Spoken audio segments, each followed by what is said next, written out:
প্রতিটা সৃষ্টি আল্লাহ পাকের এক একটা মেসেজ দেয়। ঠিক মেয়ে মানুষও একটা মেসেজ দেয়। কি মেসেজ? আল্লাহ পাক মানুষকে সবচেয়ে সুন্দর করে সৃষ্টি করেছেন, আর মানুষের মধ্যে মেয়েদেরকে সবচেয়ে বেশি সুন্দর করে সৃষ্টি করেছেন। আল্লাহ পাকের সবচেয়ে সুন্দর সৃষ্টি হচ্ছে মেয়েরা, এবং তারা খুব নরম হয়, নরম, প্রজাপতি ধরার মতো। প্রজাপতিকে ধাপ করে ধরতে পারবেন না আপনি। শক্ত করে ধরতে গেলে প্রজাপতি নষ্ট হয়ে যাবে, মরে যাবে। প্রজাপতিকে কোমলভাবে ধরতে হবে। ঠিক মেয়েদের সামনেও আপনার কোমল থাকতে হবে। বেশি হার্ড হতে যাবেন, শেষ। আমি আপনার গার্লফ্রেন্ডের সামনে কোমল হতে বলি নাই, আপনার ওয়াইফের সামনে হতে বলেছি। কোমল থাকলে আপনি জিতে যাবেন। দেখবেন দুনিয়ার চিল্লা ফাল্লা করছে আপনার বাসায়, আপনি চুপচাপ আছেন পাহাড়ের মতো, কোমল আছেন। 5 মিনিট পর দেখবেন নিজেই ঠান্ডা হয়ে এসে বলছে, আচ্ছা সরি, ভুল হয়ে গেছে। আর যদি আপনি চিল্লা ফাল্লার কাউন্টার দিতে যান, তাহলে দেখবেন সুটকেস গোছানো শেষ, বাবার বাড়ি চলে গেছে। ডিল করা খুব ডিফিকাল্ট। এখানে আপনাকে খুবই সবরের পরিচয় দিতে হবে। আল্লাহ পাক বোঝার তৌফিক দান করুন। আর আমরা মা বোনদেরকে রিকোয়েস্ট করব, 4টা মূলনীতি মেনে কাপড় চোপড় পরবেন। আপনার কাপড়টা এমন হবে না যেই কাপড়টা পরলেও অঙ্গ প্রত্যঙ্গ দেখা যায়, বোঝা যায়, এমন হবে না। কাপড়টা এমন হবে না এত টাইট ফিটিং যে আপনার অঙ্গের উঁচু নিচু অবয়ব বোঝা যায়, এমন হবে না। কাপড়টা এমন হবে না যেটা অমুসলিমদের পোশাক, আর কাপড়টা এমন হবে না যেটা পুরুষদের পোশাক। এই মূলনীতিগুলো মেনটেন করে কাপড় পরবেন ইনশাআল্লাহ। এছাড়াও মেয়েদের কথায় পর্দা আছে, চলনে পর্দা আছে, ওঠা বসায় পর্দা আছে। নামাজ পড়ার সময় তাদেরকে কিছুটা শালীনভাবে নামাজ পড়তে হয়। তাদের চোখের দৃষ্টির মধ্যে পর্দা আছে। এগুলো কে শিখাবে এখনকার মেয়েদেরকে? সবসময় বিজি দেখবেন নতুন কোন সিরিয়াল আসছে, নতুন কোন ফ্যাশন আসছে, নতুন কোন পার্লারে কি আসছে, কোন কাটিং আসছে, কোন নায়িকা আসলো। ওই যে বাংলাদেশে কোন এক নায়িকা আসছে, তাই নিয়ে মিডিয়াতে এমন তোলপাড়, মনে কি নাকি একটা অবস্থা। আল্লাহর কাছে তোমার কি মূল্য আছে হে?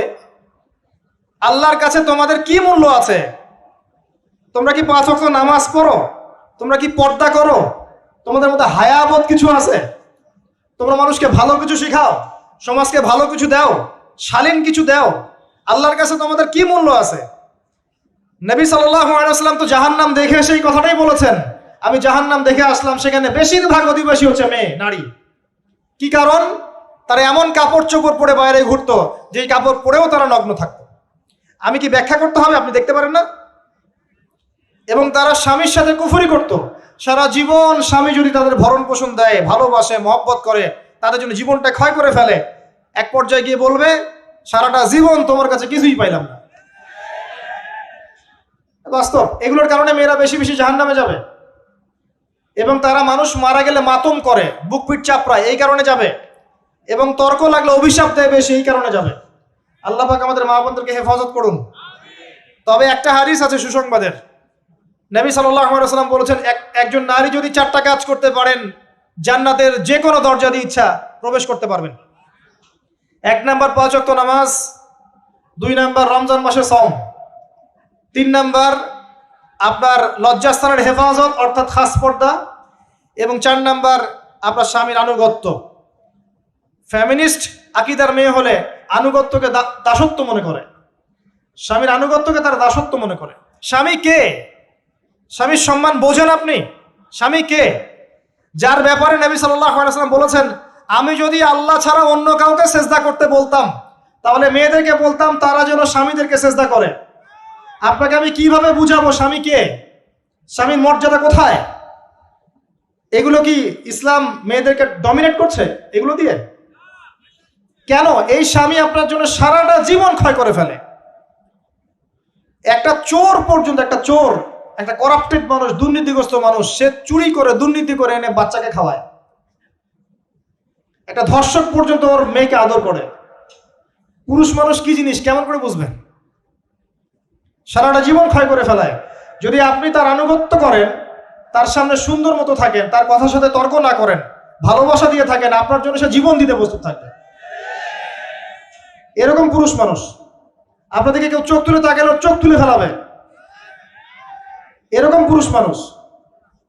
আর এখন তো পরিস্থিতি ডিফারেন্ট। বাসায় পুরুষ বাইরের ছেলের সাথে ফোনে প্রেম হয়ে গেছে, পালায় চলে গেছে, বিয়ে করে ফেলছে। দেখবেন বাসায় স্ত্রী আছে, বাইরের মেয়ের সাথে প্রেম করে বিয়ে করা শেষ। বিয়ে করলে সমস্যা নাই, ব্যভিচার করে ফেলছে। বিয়ে সে করতেই পারে, সে যদি সমতা রক্ষা করতে পারে, সেটা তার ডিফারেন্ট ইস্যু, এটা অন্য ইস্যু। তো স্বামীর আনুগত্য আপনাকে কিভাবে বুঝাবো? এটা দাসত্ব নয়। নবী সাল্লাল্লাহু আলাইহি ওয়াসাল্লাম বলেছেন, কোনো স্বামী যদি কোনো স্ত্রীকে চায়, তার প্রয়োজনের জন্য চায়, মহব্বতের জন্য, স্ত্রী যদি চুলায় রান্না করতে থাকে, ওই রান্না ফেলে দিয়ে তাকে আসতে হবে। হাদিস। রাতের বেলা স্বামী স্ত্রী শুয়েছে, স্বামীর চাহিদা আছে, স্ত্রীর কোনো সমস্যা নাই, স্ত্রী ফিট, ইচ্ছা করেই অহেতুক স্বামীকে বলল আমি রাজি না, উল্টা পাশে মুখ করে ঘুমিয়ে গেল। আল্লাহর নবী বলছেন, সারা রাত আল্লাহর পক্ষ থেকে একজন ফেরেশতা আসবে, এসে এই নারীকে অভিশাপ দিতে থাকবে। এখন এগুলো হাদিস শুনলে বলবে যে ইসলাম তো মেয়েদেরকে ছোট করছে। একজন মেয়ে তার, একজন স্বামীর কথা বলছে, স্বামী তার মেয়ে, তার স্ত্রী, তার মা, তার বোন, সবাইকে তার মিরাসের হক দিতে হয়। একজন মেয়ে তার বাবার সম্পত্তি পায়, কোনো কোনো ক্ষেত্রে তার ভাইয়ের সম্পত্তি পায়, তার স্বামীটা তো পাই, তার ছেলেরটাও পায়, নানি হলেও সম্পত্তির হক আছে। একটা মেয়েকে চতুর্দিক থেকে সিকিউর করা হয়েছে ইসলামে। তারপরেও কিছু ফ্যামিনিস্টের কারণে এরা বলবে যে মেয়েদেরকে ইসলাম ছোট করছে। হ্যাঁ, মেয়েদেরকে ইসলাম কেন ছোট করছে? কারণ পর্দা করে যে বাইরে বেরোতে বলেছে, ঢ্যাং ঢ্যাং করে নগ্ন হয়ে বেরোতে নিষেধ করেছে, এই কারণে। যদি বলে যে হ্যাঁ ইসলাম আপনাদেরকে ফ্রি মিক্সিং এর স্বাধীনতা দিচ্ছে, আপনারা সবাই ফ্রি মিক্সিং করেন, গেঞ্জি পরেন, টি শার্ট পরেন, স্যান্ডো গেঞ্জি পরে বাইরে ঘুরে বেড়ান, টাইট ফিটিং প্যান্ট পরে বাইরে ঘুরে বেড়ান, সব জায়গায় আপনারা ফ্রি মিক্সিং করেন, পর্ন দেখেন, জেনা করেন, মদ খান, ইসলাম খুব ভালো। তখন তোমাদের জন্য তো ইসলাম নয়, তোমরা জাহান্নামে যাও, আল্লাহর কি আসে যায়? ইসলাম তোমাদের জন্য নয়, তোমরা জাহান্নামে গিয়ে মরো, ইসলামের কিচ্ছু যায় আসে না। আল্লাহর ওয়াস্তে পারিবারিক আদর্শের দিকে ফোকাস করেন প্রিয় ভাই। নিজে জাহান্নামের আগুন থেকে বাঁচান, পরিবার বর্গকে বাঁচান, পরিবার বর্গকে বাঁচান। পরিবার আরেকটা পার্ট হচ্ছে আপনার পিতামাতা। পিতামাতার সাথে খারাপ আচরণ করতে যায় না আল্লাহর ওয়াস্তে। সেই ব্যক্তির জন্য ধ্বংস যার পিতামাতা বেঁচে আছে, তাদের হক আদায় করে সে জান্নাতে যেতে পারলো না, তার জন্য ধ্বংস। আরেকটা অংশ আছে আপনার সন্তান সন্ততি। বাচ্চা কাচ্চার প্যারেন্টিংটা খুব সুন্দর করে করেন। যখন আপনি স্ত্রীর সাথে মিলন করতে গিয়েছেন, তখন দোয়া পড়েন, আল্লাহুম্মা বিসমিল্লাহি আল্লাহুম্মা জান্নিবনা শাইতান ওয়া জান্নিবিশ শাইতান মা রাযাকতানা। আমার মনে হয় এখনকার জেনারেশন যেগুলো আছে ফাসেক, মাদক সেবন করে, পর্নোগ্রাফিতে আসক্ত, ইয়াবাখোর, স্মাগলিং করছে, চুরি করছে, হাবিজাবি, ধর্ষণ করছে, আমার মনে হয় না তাদের পিতামাতা তাদেরকে জন্ম দেওয়ার সময় এই দোয়াগুলো পড়েছিল। কারণ পিতামাতা এই দোয়া পড়লে ওই সন্তানকে শয়তান স্পর্শ করতে পারে না। সন্তান হবে, সন্তান ছেলে হোক মেয়ে হোক, আপনার এটা নিয়ে মন খারাপ করার কিছু নাই। একজন কন্যা সন্তানকে লালন পালন করে সৎপাত্রে পাত্রস্থ করলে এই মেয়ে পরকালে আপনার জন্য জাহান্নামের আগুন থেকে ঢাল হয়ে যাবে। যার কাছে দুইজন মেয়ে আছে, দুইটা মেয়েকে সে ভালো করে মানুষ করেছে, নবী সাল্লাল্লাহু আলাইহি ওয়াসাল্লাম বলছেন সে জান্নাতে আমার সাথে এমন করে থাকবে, এইভাবে। কেউ যদি বিধবার দায়িত্ব নেয়, সেও নবী সাল্লাল্লাহু আলাইহি ওয়াসাল্লামের সাথে এইভাবে থাকবে। এতিমের দায়িত্ব নেয়, এইভাবে থাকবে। ফ্যান্টাসিতে ভুগছেন, একটা এতিম মেয়েকে বিয়ে করেন, একটা অসহায় তালাকপ্রাপ্ত মেয়েকে বিয়ে করেন, একটা বিধবা মেয়ে যার স্বামী মারা গেছে, কেউ নাই দেখার, তাকে বিয়ে করেন, তারপরে বোঝা যাবে আপনার মধ্যে কতটুকু দিন আছে। আর বর্তমান সভ্যতা আমাদের কি সমাধান দিবে? সবাই যদি দিনদার একটা করে ক্যাটরিনা খোঁজে, এই এতিম, এই বিধবা, এই যাদের দেখার কেউ নাই, এই মেয়েগুলা কি রাষ্ট্রের সম্পত্তি হয়ে থাকবে? এদের দায়িত্ব কে নিবে?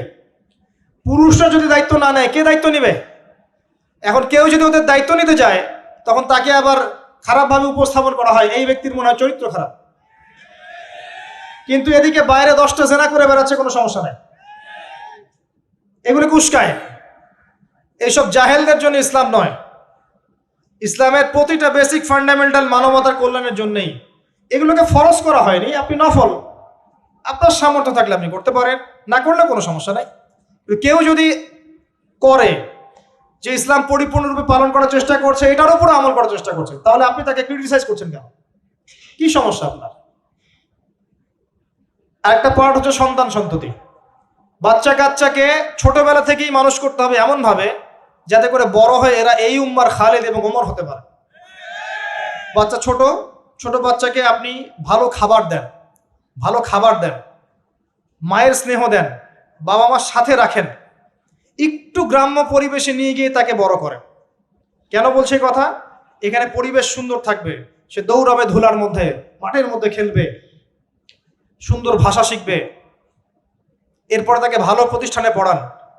প্রতিষ্ঠানটা এমন হবে যে প্রতিষ্ঠানে জেনারেল শিক্ষা, ইসলামিক শিক্ষা একসাথে দেয়া হচ্ছে, সে সব শিখবে। আমার ছেলে কোরআনে হাফেজও হবে, আমার ছেলে ডক্টরও হবে ইনশাআল্লাহ। এভাবে এভাবে করে তোলেন। আধুনিক হন, মাথাটা খাটান, ব্যাকডেটেড মানসিকতা বাদ দেন। বিশ্বটা এগিয়ে গেছে, আমাদেরকে এগিয়ে যেতে হবে। একমুখী জ্ঞান দিয়ে আপনি কিচ্ছু করতে পারবেন না এই যুগে। দ্বিমুখী শিক্ষার একটা হারমোনিয়াস কম্বিনেশন দরকার। আমাকে কোরআন জানতে হবে, সায়েন্সও জানতে হবে, নাহলে আমি সায়েন্স দিয়ে কোরআনকে ব্যাখ্যা করতে পারবো না, কোরআন দিয়েও সায়েন্সকে ব্যাখ্যা করতে পারবো না। জানতে হবে আমাদেরকে।